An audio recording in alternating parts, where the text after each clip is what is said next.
제가 여러분에게 요르단 남쪽에 있는 한 지역의 위성 사진을 보여드리려고 합니다. 바로 이 사진인데, 여러분 이처럼 황량한 곳에, 돌만 가득한 곳에 어떤 곳이 있을 것 같습니까? 이 도시에 엄청난 도시가 숨겨져 있습니다. 이것은 이 도시에, 그러니까 기원전 1400년경부터 바위를 이렇게 쫙 깎아가지고 만들어낸 페트라라는 도시의 입구입니다. 그래서 이곳을 쭉 들어가게 되면 이 나바테아인들이 약 2만 5천여 명 정도 거주했던 고대 도시가 나오게 됩니다. 이게 페트라 입구인데, 위에서 보시면 이곳이 바로 아까 그곳입니다. 이곳을 시작해서 꼬불꼬불 마치 뱀처럼 나와 있는 이 협곡의 길을 쭉 1km 정도 들어가게 되면 그 안쪽에 조그마한 공터가 나오게 됩니다. 이 공터에 도착하게 되면 무엇을 만나게 되냐면 바로 이것입니다. 알카지네라고 하는 바위를 깎아서 만든 거대한 신전이 나오게 됩니다. 보통 이스라엘 성지 순례를 가게 되면 대부분 이 요르단의 이 페트라를 들르기 때문에 여러분 중에 가보신 분도 계시겠지만, 일반적인 성지 순례를 가게 되면 여기까지 들어가는 데만 해도 한참의 시간이 걸리기 때문에 대부분은 자, 여기가 알카지네입니다 하고 사진 찍고 대부분 여기서 그냥 왔던 길 되돌아서 나가게 됩니다. 하지만 안쪽으로 한참을 더 들어가게 되면 이처럼 바위를 깎아서 만든 진짜 엄청난 도시 유적이 진짜 이 다음에 나오게 되는데, 대부분 여기까지만 딱 발만 찍고 돌아갑니다. 이 알카제네보다 더 크고 더 많은 신전이 그 안쪽에 나오는데, 바로 이처럼 돌산 전체를 아예 통째로 깎아서 만든 거대한 신전이 있습니다. 아무도 안 놀라시나요? 저는 보고 막 아마 진짜 입이 안 다물어질 정도로 깜짝 놀랐는데, 생각해 보세요. 이게 다 산이에요. 산이었는데 돌산을 다 이렇게 정교하게 깎아서 만든 겁니다. 여러분에게 감사합니다. 여러분에게 이렇게 큰, 예를 들어서 진흙 한 덩이를 주고는 이렇게 깎으라고 하면 만드시겠어요? 수천 년 전에 이렇게 거대한 돌산을 깎아서 만든다는 건 어마어마한 것이죠. 게다가 이런 게 한두 개만 있는 게 아닙니다. 계속해서 다른 모양으로 엄청난 산들을 깎아서 수많은 신전들이 곳곳에 질비하게 들어서 있습니다. 그런데 제가 페트라에 갔을 때 진짜 깜짝 놀란 것이 있는데, 그게 뭐냐면 안쪽으로 한참을 더 깊이 들어가게 되면 뭐가 나오냐면 이런 거대한 원형 극장을 만나게 됩니다. 이 원형 극장. 근데 페트라가 AD 106년경에 로마의 식민지가 되면서 로마인들이 거주하게 되는데, 로마인들에서 원형 극장을 만들었는데 나바테인들이 무려 이게 몇 명이 들어가는 극장이냐면 8,000명이 들어가는 극장입니다. 근데 이게 평지에다가 돌을 쌓아가지고 만들어도 힘들 텐데, 이걸 어떻게 하냐면 거대한, 이게 돌산이죠. 돌산을 깎아낸 거예요. 다 깎아내가지고 이러한 8,000명이 들어가는 거대한 이 원형 극장을 만들어내게 된 겁니다. 이건 제가 그때 성지 답사를 갔을 때 함께 갔던 일행들을 찍어주기 위해서 제가 제일 꼭대기까지 올라가가지고 찍은 건데, 어마어마하게 큰 원형 극장 아닙니까? 이걸 다 수천 년 전에 돌을 깎아내가지고 만들어냈다니 대단하지 않습니까? 여러분, 그런데 그 안으로 계속 들어가면 그게 끝이 아닙니다. 이처럼 거대한 신전들이 질비하게 있고 어마어마합니다. 게다가 로마가 만들어놓은 로마 길도 나오게 되고, 바로 이곳이 바로 아까 그 원형 극장입니다. 8,000명 들어가는. 그런데 그 안쪽으로 더 들어가게 되면 거대한 공터가 나오는데, 거기에 이렇게 거대한 신전, 8,000명이 들어가는 그 원형 극장보다 더 거대한 신전이, 로마 신전이 있을 정도로 어마어마한 페트라가 나오게 됩니다. 하지만 이렇게 거대했던 도시도 4세기와 6세기에 불어닥친 두 번의 지진을 맞아 무너지면서 잊혀진 도시로 한순간에 감쪽같이 사라지게 됩니다. 그런데 스위스 출신의 요한 브루크하르트라고 하는 탐험가가 1812년에 잊혀졌던 도시 페트라를 찾아내게 된 겁니다. 아무리 봐도 아무것도 없을 것 같은 황량한 돌산에 그런 거대한 도시가 숨어 있을 것이라고는 아무도 모르고 많은 사람들에게 까마득히 잊혀졌지만, 결국 비밀처럼 꽁꽁 감춰져 있던 이 도시가 한 탐험가 위해서 무려 1300년 만에 드디어 세상에 알려지게 된 것입니다. 하지만 페트라는 아직도 20% 정도밖에 발굴이 되지 않을 정도로 아직도 꽁꽁 감춰진 비밀의 도시라고 합니다. 이 마찬가지입니다. 사도 바울은 그처럼 꽁꽁 감춰졌던 엄청난 비밀이 드러나게 되었다라고 말을 하고 있는데, 도대체 어떤 비밀인지 8절과 9절을 봉독해 보겠습니다. 모든 성도 중에 지극히 작은 자보다 더 작은 나에게 이 은혜를 주신 것은 측량할 수 없는 그리스도의 풍성함을 이방인에게 전하게 하시고 영원부터 만물을 창조하신 하나님 속에 감추어졌던 비밀의 경륜이 어떠한 것을 드러내게 하려 하심이라. 페트라는 1300년 동안 감춰졌던 그 비밀의 도시가 드러난 것인데, 복음은 페트라는 비교도 되지 않을 정도로 무려 영원 전부터 세상 모든 만물을 창조하신 하나님 속에 감춰져 있던 비밀인데, 그 비밀의 경륜이 이제 드디어 드러나게 되었다는 것입니다. 당시 이방인들이 하나님과 예수님의 존재에 대해서 의심했었는데, 바울은 비밀의 도시 페트라를 발견해낸 것처럼 하나님의 비밀의 경륜을 발견하고 하나님과 예수님을 온전히 믿게 된 것입니다. 그리고는 믿음으로 끝난 것이 아니라 하나님의 비밀의 경륜인 예수 그리스도에 대해 의심하던 이방인들에게 측량할 수 없는 그 엄청난 예수 그리스도의 풍성함을 증거하는 복음의 일꾼이 되었던 것입니다. 그렇습니다. 여러분, 지금도 세상에는 두 종류의 사람으로 나눠지게 됩니다. 하나님의 비밀의 경륜인 예수 그리스도에 대한 복음을 의심하는 사람들과 바울처럼 믿음으로 확신하며 복음을 전하고 있는 그리스도인으로 나눠지게 됩니다. 바라끔 우리도 바울처럼 비밀의 경륜을 꼭 발견해서 예수 그리스도의 풍성한 복음을 널리 전하는 자들로 쓰임받게 되시기를 주님의 이름으로 축원합니다. 자, 그렇다면 우리가 바울처럼 뭘 믿고 확신해야 되는지 조금 더 살펴보도록 하겠습니다. 첫째, 은혜의 선물을 받으면 즉시 믿고 열어봐야 하는 것입니다.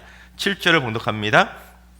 이 복음을 위하여 그의 능력이 역사하시는 대로 내게 주신 하나님의 은혜의 선물을 따라 내가 일꾼이 되었노라. 바울은 하나님의 은혜의 선물을 받고는 즉시 믿고 그 은혜의 선물을 열어본 것입니다. 그리고는 자기가 하나님의 그 은혜의 선물을 받고 복음을 위해 하나님의 일꾼이 되었다고 믿음으로 확신하며 고백한 것입니다. 그런데 사실 여러분, 우리는 모두 다 그 은혜의 선물을 다 받고 이 땅에 태어나게 됩니다. 시편 22편 9절을 세번역 성경으로 봉독해 보겠습니다. 그러나 주님은 나를 모태에서 이끌어내신 분, 어머니의 젖을 빨 때부터 주님을 의지하게 하신 분이십니다. 하나님, 우리가 태어날 때부터 주님을 의지할 수 있도록 아예 태어날 때부터 은혜의 선물을 쥐고 우리가 태어나도록 이 땅에 보내신다는 겁니다. 그런데 의지라고 번역이 된 히브리어가 바타흐라고 하는 단어인데, 의지하다라는 뜻도 가지고 있지만 믿다, 또한 신뢰하다, 확신하다는 뜻도 가지고 있습니다. 그러니까 하나님은 우리가 전능하신 만왕의 왕이시고 천지 만물을 창조하신 창조자 하나님을 믿고 신뢰하고 의지하고 확신할 수 있도록 이미 우리가 태어날 때부터 은혜의 선물을 우리에게 다 주신다는 겁니다. 그런데 문제는 사람마다 그 은혜의 선물을 뜯어보는 시기도 다르고 방법도 다 다른 겁니다. 어떤 사람은 일평생 그 은혜의 선물을 열어보지도 않고 끝끝내 의심하고 믿지 못하고는 저 한 구석에 처박아 두고는 평생 하나님을 믿지 않고 살아가는 사람이 있는가 하면, 또 어떤 사람은 바울처럼 선물을 탁 열어보고는 하나님을 믿고 신뢰하고 의지하고 확신해서 그걸로만 끝나는 것이 아니라 하나님의 그 복음의 비밀을 당당히 전하는 자로 쓰임받게 된 것입니다. 그러니까 내가 아직도 복음을 의심하거나 복음을 전할 정도로 그걸 온전히 믿지 못하고 확신하지 못하고 있다면 하루라도 빨리 내게 주신 은혜의 선물을 열어봐야 하는 것입니다. 우리 옆 사람과 인사할까요? 은혜의 선물을 빨리 열어보세요. 여러분, 열어보셨습니까? 여러분, 근데 누군가 여러분에게 선물을 드릴 때가 있지 않습니까? 선물을 받을 때가 있잖아요. 그런데 내가 누군가로부터 선물을 받았는데 그 사람하고 별로 안 친해요. 그리고 그 사람이 왠지 사기꾼 같아요. 그러면 그 받은 선물을 열어보고 싶은 마음이 드십니까? 별로 열어보고 싶은 마음이 안 들잖아요. 그런데 내가 믿고 내가 사랑하는 사람에게 선물을 받으면 어떻습니까? 기대감 때문에 받은 즉시 열어보지 않습니까? 사랑하니까, 내가 믿는 사람이 주는 선물이니까 당장 열어보는 겁니다. 그러니까 내가 태어날 때부터 받은 은혜의 선물도 빨리 열어보려면 하나님을 더욱 간절히 믿고 하나님을 더 열렬히 사랑해야 하는 것입니다. 그래야 즉시 하나님이 주신 그 은혜의 선물을 활짝 열어보고 은혜의 비밀을 발견할 수 있게 되는 것입니다. 바라옵기는 우리 모두 하나님의 은혜의 선물을 즉시 믿고 활짝 열어봐서 하나님의 귀한 일꾼으로 쓰임받게 되시기를 주님의 이름으로 축원합니다. 둘째, 하나님을 믿어야 담대하게 확신을 갖고 하나님께 나아가게 되는 것입니다. 12절을 봉독합니다. 우리가 그 안에서 그를 믿음으로 말미암아 담대함과 확신을 가지고 하나님께 나아감을 얻느니라. 여러분, 이 죄 많은 인간이, 피조물인 인간이 인간을 창조하신 신에게 쉽게 나아갈 수 있겠습니까? 여러분, 얼마나 두려운 존재겠어요. 그런데 조금 전에 소개했던 히브리어 바타흐라는 단어가 의지하다, 믿다라는 뜻도 있지만 그 안에 안심하다, 안전하다는 뜻도 가지고 있습니다. 여러분, 이 단어에 놀라운 비밀이 담겨 있는 거예요. 즉, 내가 하나님을 의지하며 믿음으로 확신하면 두려워하지 않고 담대함과 확신을 가지고 나를 지으신 창조주 하나님께 나아가며 마음의 안전함과 평안함을 느끼게 된다는 것입니다. 하지만 하나님을 신뢰하지 않고 하나님을 의심하게 되면 내 마음에는 언제나 두려움과 불안이 가득해서 하나님께 감히 나아가지 못하고 늘 두렵고 불안하고 불완전한 삶을 살게 되는 것입니다.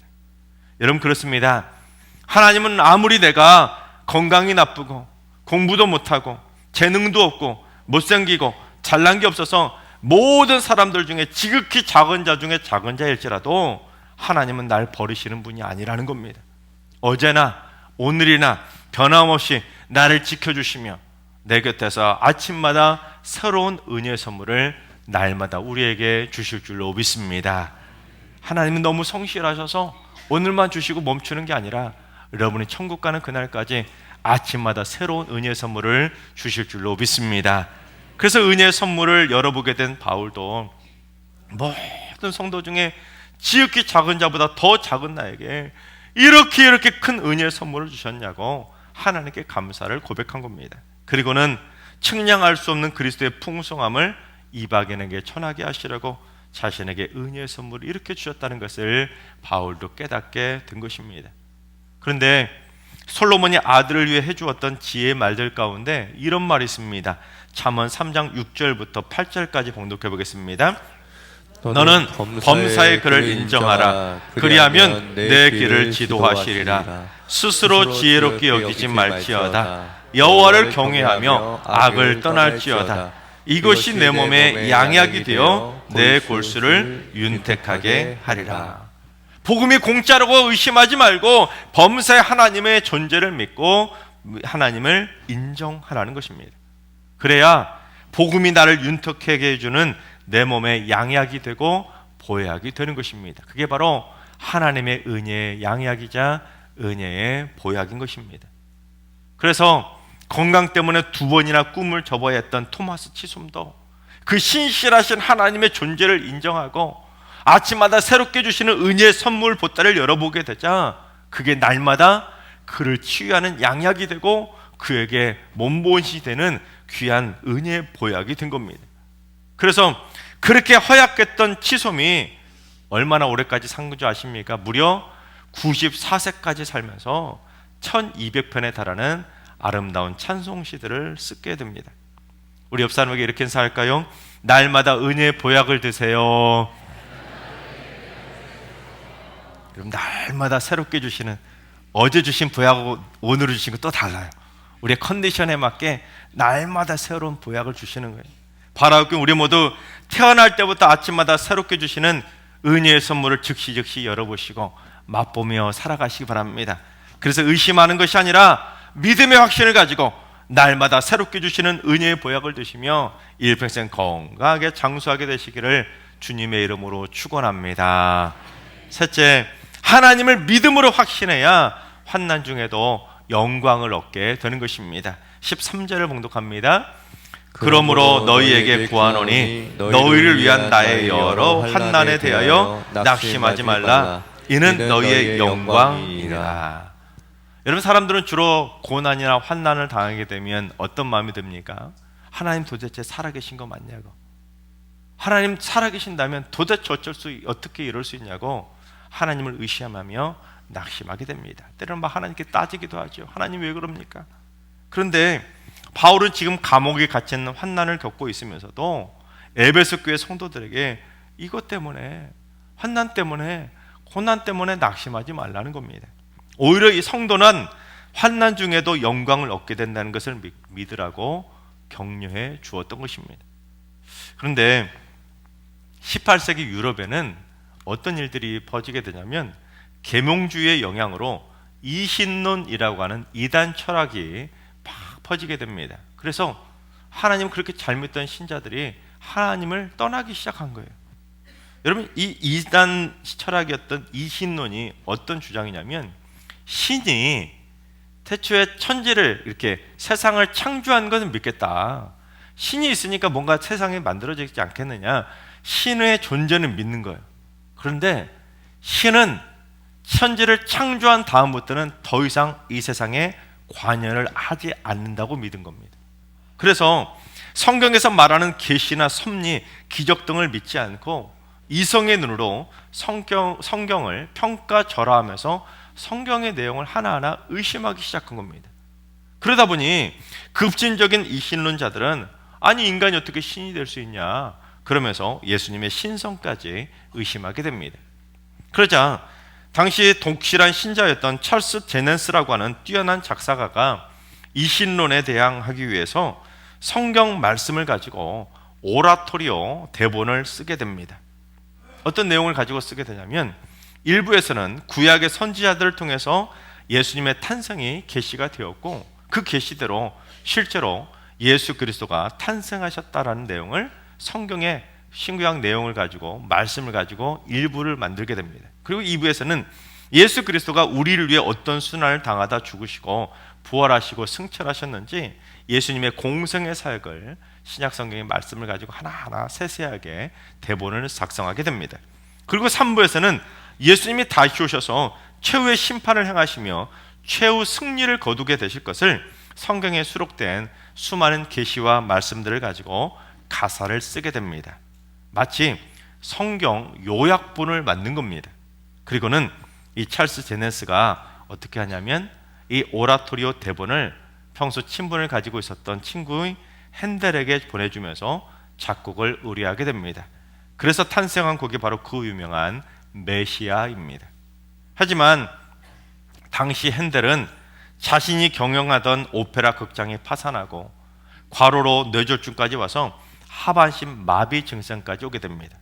게다가 빌린 돈을 갚지 못해서 감옥까지 가게 됩니다. 사실 핸델이 그때까지는 오직 출세와 성공만을 위해서 살아왔습니다. 그저 돈독에 올라서 돈밖에 모르는 삶을 살아왔던 겁니다. 그래서 한 번에 식사를 할 때 어떻게 식사하는지 아십니까? 8인분을 놓고는 쫙 깔아놓고는 혼자 먹는 거예요. 이게 얼마나 허세입니까? 엄청난 허세와 사치를 부릴 정도로 돈을 펑펑 물 수도 있었고 술과 도박에 빠졌고 얼마나 돈독이 올랐으면 그렇게 많은 돈을 가지고도 투기까지 했을 정도로 방탕한 시간을 보내게 됩니다. 그러다 파산하고 많은 빚을 지고 뇌졸중에 마비까지 오고 결국 감옥까지 가게 된 겁니다. 방탕한 생활 끝에 수많은 환난이 한꺼번에 몰아닥치게 된 것입니다. 그런데 핸델은 그런 환난을 겪고 있는 도중에 감옥 안에서 제네스가 보내준 메시아 대본을 바꿔다 듣게 된 것입니다. 그러자 핸델은 제대로 먹지도 않고 잠도 자지 않고 불과 24일 만에 무려 259쪽에 달하는 53곡에 달하는 곡이 들어간 메시아 대작을 완성하게 된 것입니다. 단 24일 만에 그런 대곡을 만들어내자 제네시스가 이거 너무 대충 쓴 거 아니냐고 수정을 요구했을 정도로 빨라도 너무 빨리 만든 겁니다. 저 같으면 동요 한 곡 만들어도 24일 걸릴 텐데 그 엄청난 대작을 24일 만에 쑥딱 만들어낸 겁니다. 하지만 핸델의 악보를 보면 대충 만든 게 아니었습니다.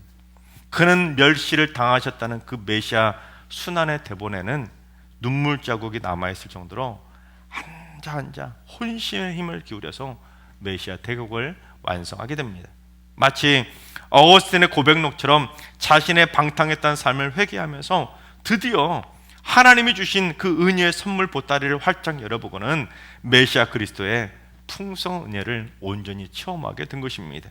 그래서 가장 하이라이트인 영광스러운 할렐루야라고 하는 대곡이 만들어지게 되었고, 그가 악보의 마지막에 뭐라고 쓴지 아십니까?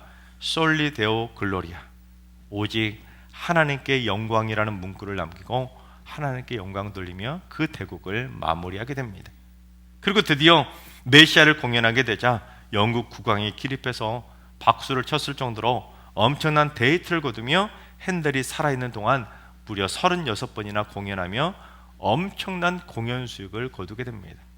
그런데 한때 돈독에 올랐을 정도로 성공만을 추구하던 핸델이 하나님의 은혜로 완전히 변하게 되자 어떻게 된지 아십니까?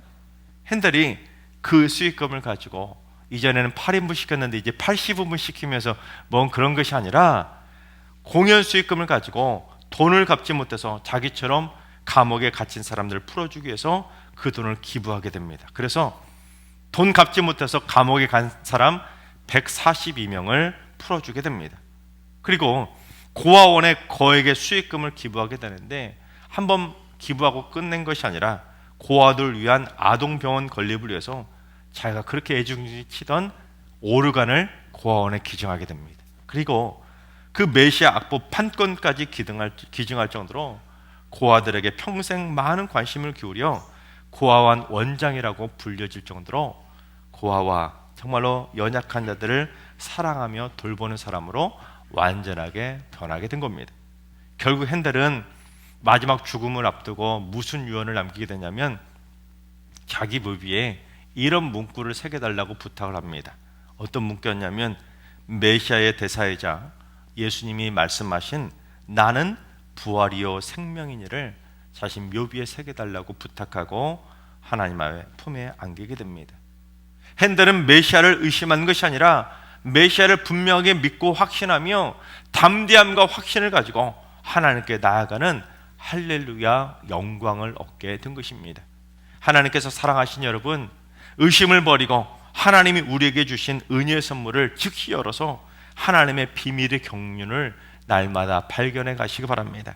그리고 범사에 하나님을 인정하시고 확실하게 믿고 확신하시기 바랍니다. 그래서 인생의 어떤 고난과 환난 중에도 낙심하지 마시고 오직 담대함과 확신을 가지고 하나님께 나아가는 할렐루야 영광을 누리는 삶을 살아가시기 바랍니다. 무엇보다 우리 모두 일평생 아침마다 새롭게 주시는 은혜의 보약을 하루도 빠짐없이 날마다 열어보시고 그 보약을 먹고 날마다 건강하게 하나님의 일꾼들로 귀하게 쓰임받게 되시기를 주님의 이름으로 축원합니다.